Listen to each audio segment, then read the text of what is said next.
తిరుపతిలో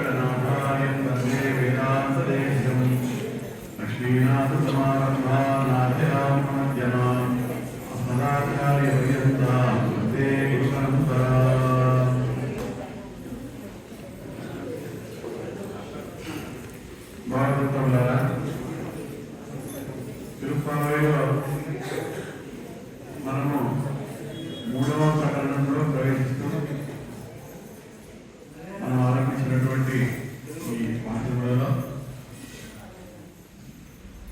4వ ప్రకరణంలో 23వ పాఠంలో ఈరోజు అనుసంధానం చేయాలి.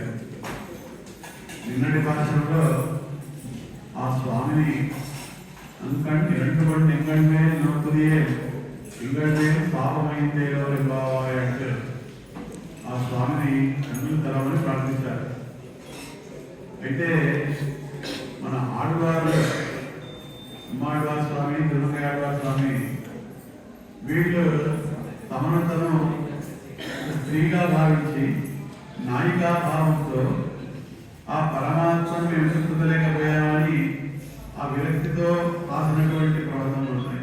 అందుకే వారిద్దరిని ఒకరిని పరాంకుశ నాయకి, ఇంకొకరిని పరకాల నాయకి అంటారు. బ్రహ్మాండవారి స్వామి ప్రబంధంలో బ్రహ్మంగాడవారి ప్రబంధంలో అంటారు, పరమాత్మ నా చెవిలతో నేను చూడాలి అంటారు. ఏమిటంటే సరిగ్గా చెప్పారా స్వామి అని తప్పు చెప్పారా? ఎక్కడైనా చెవులతో చూస్తామండి, చెవులతో చూస్తామా, కళ్ళతో వాసన చూస్తామా, లేదా ముక్కుతో తింటామా అంటే అన్నీ సాధ్యమే. ఇప్పుడు ఏదో ఈ ఐసీయూలో పెట్టినప్పుడు మరి ముక్కుతోనే కదండి భోజనం పెడుతున్నారు, మరి నోటితో తింటున్నారు కదా ఇక్కడ ఐసీయూలో. అంటే మనమే చేయగలిగినప్పుడు ఇంద్రియములన్నిటికీ నాలుగైన వాడు మన దేనితో ఏదైనా చేయించవచ్చు. ఆయన అంటే ఆ భక్తిభావం అంతా ఉన్నప్పుడు పరమాత్మ మన కొరకు తప్పకుండా వస్తారనుకున్నప్పుడు అలా వస్తున్నమాట. ఇది ఎక్కడ ఉందంటే తిరుపతి అనే నిర్దేశం ఉంటుంది. కాశీ నవేంద్ర పెరుమాళ్ అంటారు. ఆయన ఎలా ఉంటారంటే స్వామి ఎలా పౌడించి ఉంటారు. అసలు వారి 2 పాదముల వద్ద 2 అమ్మవార్లు ఉంటారు. అసలు మనకు ఆ పాదమే కనిపించదు. అంటే పరమాత్మ యొక్క పాద సేవ ఎక్కడైనా కుడి పెడితే ఫస్ట్ పరమాత్మ పాదములు చూడాలి. ఇది మనకు ఆయన తిరుపతినాడు వారు అమరనాథరాజు చెప్పారు, కాటవే కమల పాదవన్నం అంటే మొదటి పాదం చూస్తూ రావాలి పెరుమాళ్ అని చేస్తారు. తర్వాత లాస్ట్కి వచ్చేసి పెరుమాళ్ త్రివేణి చూసి మీ యొక్క త్రివేణి చూసిన ఇంకా ఈ జన్మ నాకు అవసరం లేదంటారు. మిమ్మల్ని చూసిన తర్వాత ఇంకేమి కూడా తెలుసుకోలేదు, ఇది ఈ జన్మ చాలు. అలా పరమాత్మ చూపు మనపై ఉండాలి, మనం కూడా పరమాత్మని చూడాలి. కేవలం పరమాత్మను చూస్తూ ఉంటే మనం ఎటు అటు చూస్తే ప్రార్థించేసాం, ఆయన ఏమో మనకి అనుగ్రహం ఇచ్చాక మనమేమో అటు ఇటు దిగులు చూస్తే లాభం లేదు. అంటే తెలుసుకున్నాం కదా, మనం పరతంత్రులను తెలుసుకొని ఆ పరమాత్మపై దృష్టి పెట్టగలిగాను. అంటే ఆయన కోసం వచ్చాం కాబట్టి కేవలం ఆయన కోసమే వచ్చాము. మేము మా స్వతంత్రతను వీడి ఈ కొరకే వచ్చాము అనే భావన ఉండి పరమాత్మపై మనం అలా పరమాత్మను కోరాలి అంటూ అందరూ నిన్న పరమాత్మను కోరారు. మరి దయామేడు కదండి, పరమాత్మ కళ్ళే ఎందుకు అడిగారండి? కళ్ళు తెరవడం ఎందుకు అడిగారు? పరమాత్మ అబద్ధాలు చెప్తాడండి, రామావతారంలో చెప్పలేదు. కృష్ణావతారంలో అబద్ధం చెప్పారు కదండి. ఇక్కడ అంగాళం ఏముంటుందంటే, అంగాళం చాలా విపరీతమైన అంతే మొత్తం అవగాహన చేసింది అన్ని అవతారాలు. ఈ పరమాత్మను ఎలా చెప్తే ప్రసన్నం చేసుకోవచ్చు. ఈయన నోటితో మాటిస్తాడు కానీ కొన్నిసార్లు నెరవేర్చాడు. అంగాళంకే చేశాడు కదండి. ఏమన్నారు? అలా స్వప్నమే కదండి, వారణమాయని అని చెప్పేసి పెళ్ళైపోయింది. వచ్చాడా పరమాత్మ? రాలేదు. ఆమె ఏమంటుందంటే అలా కాదు, ఈయన రాడు, ఈ కన్య కొంత నుంచి మాట ఇచ్చినప్పుడు అలవాటు, కానీ ఆ కళ్ళతో మనం చూశాడంటే ఆ పరమాత్మ కళ్ళు ఉన్నాయే అవి మాత్రం అబద్ధం చెప్పబట్టి. ఆ కళ్ళల్లో అంత గొప్పతనం ఉంటుంది పరమాత్మ కళ్ళల్లో. ఆయన మొత్తం అంతా అబద్ధం చెప్తాడు కానీ కళ్ళ అబద్ధం చెప్పబోయాయి. అంటే మోస్ట్లీ అంటూ ఉంటాం కదండి చాలాసార్లు మనం ఎవరితో ఒకరితో మాట్లాడితే కళ్ళలో కడుపుని మాట్లాడంటాం కదా. అంటే మాట్లాడడం ఫోన్లో మాట్లాడతాం ఎన్నో అబద్ధాలు చెప్పేస్తుంటారు. ఎదురుగా నేరుగా ఉన్నప్పుడు వాడు మాట్లాడేది నిజమా అబద్ధమా అని కళ్ళలో కడుపుని కూడా అంటాం కదా. మరి అలాగే అమ్మవారు కూడా ఆ కళ్ళు మాపై ప్రసాద స్వామి అనమాట. అంటే ఆ అనుగ్రహం అనేది మనకు ఉండాలని చెప్పి అలా చెప్పింది నిన్నటి పాఠం. అది నిన్నటి పాఠం. ఇక ఈరోజు విశేష పాఠం సాక్షాత్ మన నృసింహస్వామి వారిని తలుచుకునేటువంటి పాఠం. மாரிமலமேஞ்சில் மந்திக் கிடந்திரங்கம் சீரிய சிங்கம் அறிவித்து தீவித்து வேர்மையை கொண்டு எப்பாடு பேர்ந்தறி முறிமிந்து மைండి పుறப்பட்டு ఒక సింహంతో పరమాత్మ తోడు. అంటే రామాయణంలో వాల్మీకి మహర్షి ఈ పరమాత్మ యొక్క నడక గురించి వర్ణించారు. పరమాత్మ యొక్క నడక 5 విధాలుగా ఉంటుంది. మొదలుపెట్టినప్పుడు సింహం లాగా మొదలు పెడతారు నడక, తర్వాత పులిలాగా నడుస్తారు, ఆ పులి అయిన తర్వాత 3వది గజపోలే నడుస్తారు, ఏనుగులే నడుస్తారు, 4వది వృషభం వలె నడుస్తారు, లాస్ట్ది సర్పం. త్రిగండంలో ఆ సేవ అత్యంత విశేషం అన్నమాట పరమాత్మ సేవ. ఈ 5 నడ కొడ వడ నడ ముడి అని 4 సేవలు. ముడి అంటే వైరముడి, నడ అంటే శ్రీరంగంలో ఈ 5 రకాల నడక ఉంటుంది స్వామి సేవకి. చివరగా అందుకనే ఆ నాగస్వాములు ఉన్నట్టు ఆ పాట పెట్టి అలా పరమాత్మ నాగస్వాములే చేస్తూ పరమాత్మ సేవ చివరగా చేరుకుంటుంది సన్నిధి. ఆ దాని గురించి చెప్పినటువంటి పాఠం ఈరోజు పాఠం. ఇక్కడ ఉంది అలా చేయాలని ఉందండి, అక్కడ ఎందుకు చేస్తారు అలాగంటే చూడండి ఆండాళమ్మ పుస్తకంగా చెప్పేసింది ఇది పరమాత్మ నడక అంటూ అమ్మ అంటుంది. మేము నృసింహుల వారిని చూసాము, మేము రాఘవసింహుల వారిని చూసాము. రామాయణంలో అమ్మ వేదాయంలో రాఘవసింహుడు, వేదాంత చెప్తారు రాఘవసింహ అంటారు. రాఘవసింహుని చూసాము, నృసింహుని చూసాము. ఇప్పుడు మేము వచ్చింది ఆ యాదవ సింహాన్ని చూడడానికి. కృష్ణుడు యాదవ సింహము, అలా యాదవ సింహమైనటువంటి నీవు కావలసింది ప్రార్థిస్తున్నటువంటి భాషను ఈరోజు భాషలో గొప్ప విశేషం ఏమిటంటే మారిమలమైంది. ఎలాగైతే వర్షాకాలంలో సింహము గుహలో పడుతూ ఉంటుంది, బయటికి రాదు సింహం వర్షాకాలంలో. అది ఎలాగ గుహలో పడుతూ ఉంటుంది వర్షాకాలం. అన్ని క్రీడంతరంగా పడుకొని ఉన్నా దాని యొక్క టీవీ పోదనమాట. సింహం యొక్క కుదరం ఏంటంటే అది పడుకున్నా కూడా దాని పక్కకెళ్ళి ఎవరైనా ఉంటారా? ఎవరు ఉండరు. సింహం యొక్క గొప్పతనం ఏమిటి? సీరియసింగం. ఎందుకు సింహం? ఆ సింహానికి సీరియసింగం అనేది చెప్పాలి అంటే సింహం ఎప్పుడూ కూడా వెనక నుంచి దాడి చేయదు. సింహం యొక్క గొప్పతనం ఏమిటంటే ఎదురుగా దాడి చేస్తుంది. ఎలా? ఆ సింహము పెద్ద శబ్దం చేస్తుంది, ఇందులో లేచారని చెప్పడానికి పెద్ద శబ్దం చేస్తుంది. అంటే అందరికీ సావధాన్ రెడీగా ఉందని నేను వేడ వస్తున్నాను చెప్పి ఇంకెవరన్నా మరి మీకు అవగాహన ఇస్తుంది కాకపోతే ఎక్కడన్నా లేదా నేను వస్తున్నాను నాకు ఆహారం కావాలి. అలా ఆ సింహం గురించి విశేషం చెప్తూ మా స్వామి కూడా ఆ సింహం వంటి వాడు. ఎలా ఉన్నాడు మా స్వామి? ఆ సింహం ఎలాగైతే లేచి ఊరిని మీద మైండి పురపట్టి బయలుదేరిందో అనగానే స్వామి అన్నాడ, ఏమమ్మా మీకు అన్ని నాలో ఆ క్రూరుడునే కనిపిస్తున్నాయా? అంటే క్రూరుడునా నేను అంటే వేటాడతాను, సంహరిస్తాను అంటే అదే స్వామి ఆల్రెడీ గురించి ఇప్పుడు చెప్పాను కదా. సింహం ఎక్కడున్నా రాజు రాజే కదా, సింహమే రాజు కదా. ఏ పులినో నక్కనో వెళ్ళి అన్యాన్ని రాజని చెప్పారు కదా. మేము గొప్పతనం గురించి చెప్పాము స్వామి అంటే ఈ నమ్మని చెప్పింది మారిపోయి మళ్ళీ కీడతాను నేను పడుకుంటున్నాను. సీరియస్గా అలివెట్టు దీవిట్టు కళ్ళల్లో ఏదో ఎరుపు జ్వాలు వస్తున్నాయన్నారు. వేలు వేలు పొంగ పాడు పేరుతుంది. అలా లేచిన సింహం తన జూలు రాస్తూ శరీరాన్నంతా అవించుకొని బయలుదేరుతుంది అన్నారు. 3 యుద్ధం చేసి బయలుదేరన్నారు. ఇందులో నా గురించి గొప్పతనం ఏముంది అన్నాడు అమ్మవారండి. కాదు స్వామి, అది కేవలం మీ భక్తుల యొక్క విరోధులకు నువ్వు చూపించే విధానం. మరి నీ భక్తులకు నువ్వేం చేస్తావు? ఉదర్మా పూలే నీ వైపు అన్నా. ఒక పుష్పం ఎంత విధంగా సుకుమారత్వం ఉంటుందో నీ మనసు కూడా అంతే సుకుమారత్వం. నువ్వు ఎప్పుడు అలా భావించకూడదు. నువ్వేదో గురువు అనుకుంటున్నావా? కాదు, అది కేవలం నీ శత్రువులకు మాత్రమే. ఆ శత్రువులకు కూడా చెప్తున్నాను. విభీషణుడు శరణాగతి తెచ్చుకుని ఏం చేశారు రామచంద్ర వారు? నువ్వు ఒక్కడే వచ్చాడా, మీ అన్నగారికి తీసుకొచ్చావా అని అడిగాడు.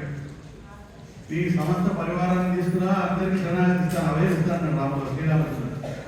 ఆయన రాలేదు, అది వేరే విషయం. దాని వల్ల సంహరించాడు, అవకాశం ఇచ్చాడు. అక్కడికి జనం చెప్పాడు, రాలేదు, అప్పుడు సంహరించాడు. శ్రీకృష్ణ పరమాత్మ శిశుపాలుడి లాంటి వాడిని కూడా 100 అవకాశాలు ఇచ్చాడు. ఆయన శరణాగతి ఇప్పటికైనా తెలుసుకోలేకపోవడం వాడి శత్రువు. కానీ నేరుగా ఎవరు సంబంధించలేదు కదా. చలోక్తిగా శ్రీవాచార్య స్వామి వ్యాఖ్యానంలో రాస్తారు. సాధారణంగా లక్ష్మీ అమ్మవారు పెరుమాళకి ఎక్కడ ఉంటారండి? పక్కనే ఉంటారు కదండి, హృదయంలో ఉంటారు. ఈ నృసింహావతారంలో ఎక్కడ ఉంటారండి అమ్మవారు?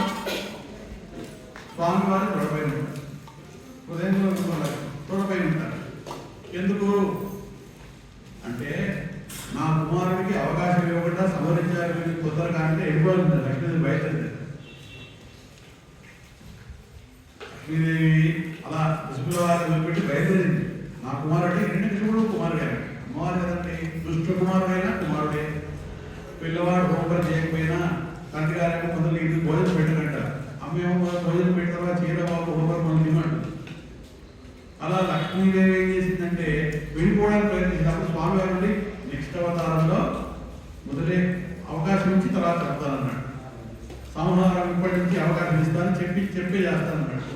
అందుకని త్వరగా రాగి వెళ్ళిపోయారు అని త్వరగా రాస్తారు. రాష్ట్రానికి అమ్మవారి కరుణా కటాక్షం అంత ఉంటుందని చెప్పడానికి ఉదాహరణ. కోరమామూలే ఈ కోయిపోకుండా పోయినే కోరుతుంది. పోయి ఒక్కసారి అందరం కూడా ఇంతకుముందు పులిహోర చక్కెర పొంగలు ఏ రోజు పెట్టారు అంటే 18వ భాష నాడు పెట్టారు. అంతకుముందు ఎప్పుడు పెట్టారు అంటే 16వ భాష నాడు పెట్టారు. ఆ 16వ భాషను ఒక్కసారి గుర్తు తెచ్చుకున్నాం. ఇలా అయితే ఇది ఉంటుంది కదా. పొంగలే పెట్టింది ఎప్పుడంటే ప్రజలు పెడుతున్నారంటే ఎక్కడ గుర్తుంటాయి భాషలు అవి మీరు చెప్పినవి ఎక్కడ గుర్తుంటాయి, రోజు అదే పొంగలు గుర్తుంటుంది. పులిహోర చక్కెర పొంగలు ఎప్పుడు పెట్టారంటే ఆ రోజు గుర్తుంది, 16 రోజు పెట్టారు మనకి. ఆ 16వ భాషలో ఏమంటున్నారు పరమాత్మ గురించి? నాయన నందగోపురుడే కోయి, నందగోపుడి నివాసం. ఇక్కడేమో పోయి. ఒక స్త్రీకి వివాహం చేసినప్పుడు పెళ్లి కాకుండా ఏముంటుందండి? మా మామగారి ఇల్లు, మా అత్తగారి పెళ్ళి అయ్యాక ఏముంటుంది? మా ఇల్లు. ఇప్పుడు మధ్యలో పెళ్ళి కదండి, అందుకని తన భర్తని మీ ఇల్లు అంటారు. ఇప్పుడు అందుకని అమ్మవారు ఇక్కడ అక్కడేమో నందగోపాలుడు పోయింది, లాస్ట్కి వచ్చేసరికి నా ఇల్లు అంటుంది. మరి మధ్యలో ఏమన్నాలి? భర్త ఇల్లు అన్నది కదండి. అందుకని పోయి మీ ఇల్లు అంటే ఎవరు ఇక్కడ నందగోపాలుడు కోవిలంటే ప్రశస్తమా? లేకపోతే మనం స్వామివారి కోవిలంటే మంచిదా? సాధారణంగా మనం వింటూ ఉంటామండి దివ్య దేశములు అంటాం. దివ్య దేశములు అంటే పరమాత్మ అక్కడికి వచ్చి అక్కడ వచ్చి పరమాత్మ ఉన్నారు, ఏం చేసి ఉన్నారు? అర్చామూర్తి గారు. దివ్య దేశం వలన పరమాత్మకు వైభవమా? పరమాత్మ రావడం వల్ల దివ్య దేశానికి వైభవమా?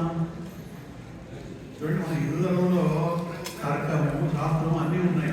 రీజన్స్ తెలుసుకుంటే అన్నిటికీ ఆన్సర్ ఉన్నాయి. ఏం తీసుకోవాలి? అక్కడ ప్రదేశానికి ముఖ్యమా? పరమాత్మ వచ్చింది ప్రదేశం వైభవం పెరిగిందా? లేదా అసలు ఆ ప్రదేశానికి వైభవం లేకపోతే పరమాత్మ ఎందుకు వస్తాడు? ఆయన నాన్న అంటే ఏదైనా తీసుకోవచ్చు. మనం మొన్న రోజు తెలుసుకున్నాం, తిరుక్కోవాలు అనే ఒక ప్రదేశం. 3 ఆళ్వార్లు ఒక దగ్గర చేరారు. అక్కడ వెళ్తే ఆ ఆళ్వార్ను స్పృశించాలి, తాగాలి అని అంటారు పెరుమాడు. ఆయన పేరు దేహనీశ పెరుమాడు. దేహం తాగడానికి వచ్చిన పెరుమాళ్, దేహదీశ పెరుమాళ్ అనే పేరు. అంటే మరి ప్రాశస్త్యం దేనికంటే అక్కడ ఉన్నటువంటి ప్రదేశానికా దీనికా అంటే ఏదైనా తీసుకోవచ్చు, రెండు ఒకటే. నందగోపన్ కోవిలైనా, కోవిలైనా, ఏం కోవిలైనా ఒకటే, అన్నీ ఒకటే. అంటే ఒప్పుడే సీరియ సింహాసనం తినండి, గొప్ప సింహాసనం అండి. ఏమిటంటే ఆ సింహాసనం గొప్పతనం అంటే ఆ సింహాసనంపై ఎంత విధవను కూర్చోబెట్టినా వాడు సరైన నిర్ణయాన్ని తీసుకుంటాడు. మనం ఏదో చదువుకున్నాం కానీ చిన్నప్పుడు టీవీ సీరియల్ చందమామ పాలన వాడు గుర్తుకుంది, విక్రమాదిత్యుడు సింహాసనము. ఆ సింహాసనంపై ఏడగానే ఆయన వేరే ఆలోచిస్తాడు, దిగిన వేరే ఆలోచిస్తాడు. మరి ఇక్కడ ఉన్న భూమిలో ఉన్న రాజులకి అటువంటి సింహాసనం ఉంటే మరి మా పరమాత్మ సింహాసనం ఎప్పటిదండి? అంటే ఇక్కడ ఉన్నవాడు ఎవరైనా పాపం ఎవరికైనా కోర్టు కేసులు ఉన్నాయనుకోండి, మీరు అనుకుంటారు స్వామి ఇటువంటి సింహాసనం ఏదో కోర్టుల్లో వేస్తే మన దేశంలో ఉన్న కేసులన్నీ దిగిపోతాయి కదండి. ఒక 4 ఏళ్ళ కింద కోర్టు నుంచి ఒక సర్వే వచ్చిందండి. భారతదేశంలో 2019 కంటే ముందు ఉన్న కేసుల ప్రకారం ఇకపైన ఏ కేసులు రిజిస్టర్ కాకపోతే 384 ఏళ్ళు పడతాయండి అన్ని కేసులు సాల్వ్ అవ్వాలి. ఒక సర్వేలో చెప్పారు 384 ఇయర్స్ ఇప్పుడున్న కేసులు ఇండియా మొత్తంలో ఉన్న కేసులు సాల్వ్ కావాలంటే 324 ఏళ్ళు పడతాయి. మరి జన్మ జన్మల నుంచి మన పాపాల కేసులు సాల్వ్ కావాలంటే ఆ సింహాసన స్వామి వారికి ఎప్పుడు కావాలండి? మనం ఏమైనా సాధించుకోవాలని చెప్పండి. ఇక్కడ ఈ భూమిలో మనం ప్రవేశాగా వసూలు చేస్తున్నటువంటి కేసులే 324 ఏళ్ళు పడితే ఇకపై కేసులు రాకపోతే మనమేమో పుట్టినప్పటి నుంచి పాపాలు చేస్తాం, భవిష్యత్తులో చేయమా అంటే అలా ఉండదే చేస్తాం కదా. మరి అలాంటి పాపాల నిష్కృతి కావాలి, నివృత్తి కావాలంటే ఆ సింహాసనం ఎట్లా ఉండాలి? ఆయన కూర్చొని తప్పులు పోదైపోయి అందరికి మోక్ష వెళ్దాం ఆయన నిర్ణయించుకోవాలన్నమాట. అలాంటి కోప్పుడియ సీరియస్ సింహాసనం తెలియదు యాం అంధకార్యం ఆరాయింది అంటున్నారు. అంటే ఏమంటున్నారు? మాకేమో ఇచ్చేయట్లేదండి, మేము వచ్చిన పనిని తెలుసుకొని, అంటే స్వామివారి ముందు రావాలా మన ముందు రావాలా? స్వామివారి ముందు రావాలి, మనం కాదు. ఆయన ముందు వచ్చి మీరు ఎందుకు వచ్చారా అని అడగాలి. ఒక చిన్న ఉదాహరణ, ఇప్పుడు ఒక దేవాలయంలో ఏదైనా చేయాలనుకోండి మంచి పని, నేను అలా మీ ఇంటికి వచ్చి స్వామి కైంకర్యం ఉందండి అంటే ఏం చేస్తారు మీరు? ఓ 1000 రూపాయలు, ఓ 500 రూపాయలు ఇచ్చి పంపించేస్తారు. అలా కాకుండా మీరు దేవాలయానికి చేయవలసినది అన్నారు అనుకోండి, పెరుమాళ్ళు సేవ చేయండి అని. 1 రోజు కాదు, 2 రోజులు కాదు, 4 రోజుల తర్వాత మనసులో ఉంటుంది దేవాలయానికి వెళ్ళాలి, సేవ చేయాలని. వస్తారు కదా, ఆ వచ్చినప్పుడు పెరుమాళ్ళు ఆశీర్వాదం చేసి అలా మట్టపడి తీసుకెళ్ళి ఇవ్వండి, ఇక్కడ ఉన్నటువంటి కప్పు పడిపోతుంది స్వామి, నువ్వు ఈ కళ్యాణ మండపంలో ఇది ఇలా ఉందని చెప్పారనుకోండి, మీరే 1,00,000 రూపాయలు ఇస్తారు. ఇంటికి వచ్చినట్టు 5,000 అయిపోతుంది. అందుకే ఆడవాళ్ళం ఏం చేసింది, భరతుల వారు ఏం చేశారు, స్వామి రాజ్యానికి తిరిగి రావాల్సింది అంటే ఇచ్చారు. భరతుడు స్వామి ఎప్పుడు ఇచ్చారు? 14 ఏళ్ళ తర్వాత. ఆండాళ్ళకి అంత వెయిటింగ్ టైం లేదండి, చెప్పేసి ఈ కార్యక్రమంలో మా పిల్లలు వెయిటింగ్ టైం అసలు ఉండదండి, మీరు అంటే ఎప్పుడో మీ ఇష్టం వచ్చినప్పుడు అనుగ్రహం కాదు, వెంటనే కావాలి. వెంటనే కావాలంటే ఏంటి? మీరే వచ్చి ఆరాయింది కదా, మీరే వచ్చి అడిగేవలసింది, మేము అడగం. ఇంకోటి, తను అడిగేది ఆండాళ్ళమ్మ వారు 29వ పాట వరకు ఆపేసారు. ఎక్కడా కూడా నెక్స్ట్ వచ్చే పాఠశాలలో మేము ఎందుకు వచ్చామని అడగదు, ఈ పరమైన పదం లేదు, ఎందుకు వచ్చామని అడగడం ఉండదు.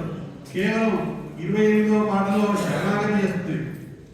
శ్రీనారాయణ చరణం శరణం ప్రవృత్తి నరసింహ పాట చెప్పి కైంకర్యం చేసి తర్వాత పరయ గురించి మాట్లాడుతున్నాం. అంటే 28 పాఠశాల దాకా ఒక ఇంటర్మిషన్ ఈ పరయ అడగడానికి. అంటే మా అంధకారం ఆరాయింది అరుಳು ఎవరు బావాయ్ అంటే ఆ స్వామిని నీవే వచ్చి నీవే అడిగి మమ్మల్ని మాకు కావాల్సింది ఇవ్వవలసినది అని ప్రార్థించినటువంటి భాషణం నరసింహుల వారి భాషణం. ఆ సింహం గురించి స్వామిని పోలుస్తున్నటువంటి నరసింహారాజు అనిరుగన్ అచ్యుతన్ కైవేలిని కణాకట్టే అన్నాడమ్మవారు ఆ నరసింహ రూపంలో వచ్చిన వారు నేను వివాహం ఆడినాను అని చెప్తుంది వారణాలయంలో. అలాంటి ఆ నరసింహుల వారి భాషలతో ఈరోజు మనందరం విద్దాం, దీన్ని ఆచరిద్దాం, తరిద్దాం. అండాడు ఆళ్వారి నిర్మాణం చేసుకొని